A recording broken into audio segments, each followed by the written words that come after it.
Welcome back to another Friday Financial 4 video. I hope everyone is doing well. This is Saturday's December 6th. Wanted to continue our discussion, our holiday series of for money. And I did do a video for last week's part one, but it looks like the link didn't work when it went out. So if you get a chance to go back to our YouTube channel, if you get to see this one, go ahead and watch that one too. Again, going over the part one of our holiday series. This week for part two, as the title says, we're talking about gratitude as a financial strategy. So, as we move into the last few weeks of the year, we want to offer sort of a different perspective on that goes a little above beyond the usual financial checklist. And so we are generally always focused on growth, whether we're saving and trying to optimize our savings, we're investing, the market, and everything that goes into managing your wealth. Um, but what we wanted to talk is one of a very strong financial tool that you can use is gratitude.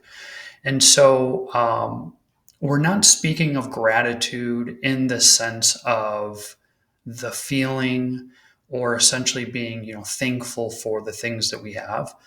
We're talking about gratitude in the sense of a financial strategy. And so when we apply it correctly, it can help lead to clearer and more confident decisions, especially around things like gifting or giving to family and just overall general financial planning.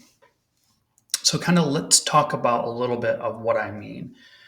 So, when you take a moment to pause and think about what already is working in your financial life, so the things that are going well, whether you've got a dialed in budget or have really clarified those things financially that mean the most to you, it tends to work in your benefit because you are less likely to overspend emotionally. You're less likely to compare yourself or your situation to others, and you generally will, be less likely to look for that additional, upgrade or things that might not necessarily move the needle for yourself. And so gratitude can help bring you back to what matters to you most, financially. And so when you can do that, it helps you make very financially savvy moves. I mean, everyone wants, to grow more, to have more security. And so that's not necessarily what we're talking about here. We're talking about using that gratitude lens and then applying financial tactics to sharpen our plan. And so here are some areas. I'm going to talk about three really simple areas that this can help with, right? So I know it's December, and so most of you, or if not all of you, have probably already done. If you have to take required minimum distributions, or we call them RMDs, you've done that probably already. But this time, this part of this season, when you're around family and friends, or you're taking part in your organizations, keep these strategies in mind. We've talked to a lot of you about them. Is that if you don't necessarily need your RMD money, a lot of people take their RMD money and it is part of their retirement cash flow, but some people don't necessarily need it. And so what you can do is what's called a qualified charitable distribution, or we call them QDCs. And so if you're over the age of 70 and a half and if you're over the age of 70 and a half, you can make a direct donation from your IRA to a qualified charity.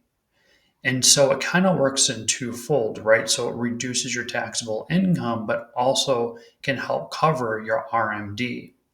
And so instead of paying taxes on the distribution, you're turning it into a charitable contribution, which then in the long run can help, um, you know, building something a little bit, building something meaningful. And so it's not just generosity; it also works in your favor from a financial efficiency standpoint. So that's one thing that we ultimately could do. A second one is gifting to family. And so obviously your family dynamics are important to keep in mind. Everyone's family dynamics are different. But something that we've talked about with clients, and it's sort of this mindset shift when it comes to helping family or gifting to family, is that there's this generational thing that's going on right now where you roll through your retirement, and then at the end someone passes away, and then this big lump sum ends up getting passed on to the next generation. But what if family, or if you have kids could benefit from gift giving in their 30s or 40s, rather than the large inheritance when they're in their 50s and 60s. And so we're seeing this happen in real time. And as families are navigating things like student loans, or they're trying to get their first homes, they're raising their first kids, or even trying to start, a business, strategic gifting can help move the needle for those people now, and you get to see the impact while you're here, rather than when you're not. And so obviously you want to take your personal financial plan into consideration, and it does not mean at all that we're suggesting giving away the farm. It just means that you can revisit your family strategy to talk about things like timing of gifts, or keeping timely asset transfers in mind during this part of the season.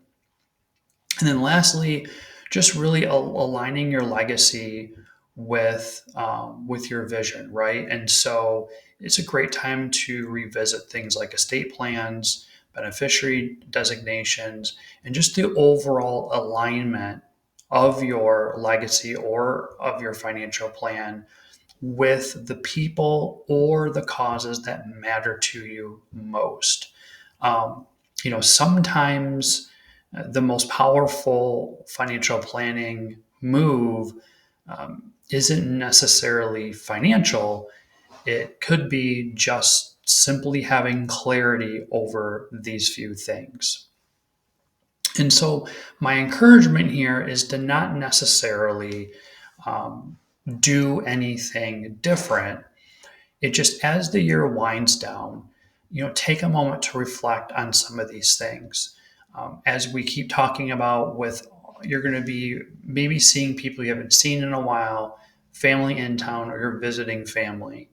If you're a business owner, this might be, depending on your business, this might be the most busiest time of the year, or for some, it might be, some downtime or some slower times of the year. So you can very easily take inventory of some of these things through that lens of gratitude, and really not necessarily slow things down, but just bringing everything into alignment. So hopefully you found some of these concepts helpful, and we'll be back next week for part 3 of our holiday financial series.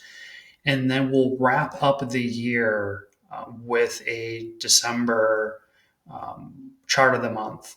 So stay tuned, and we will see you at the next video.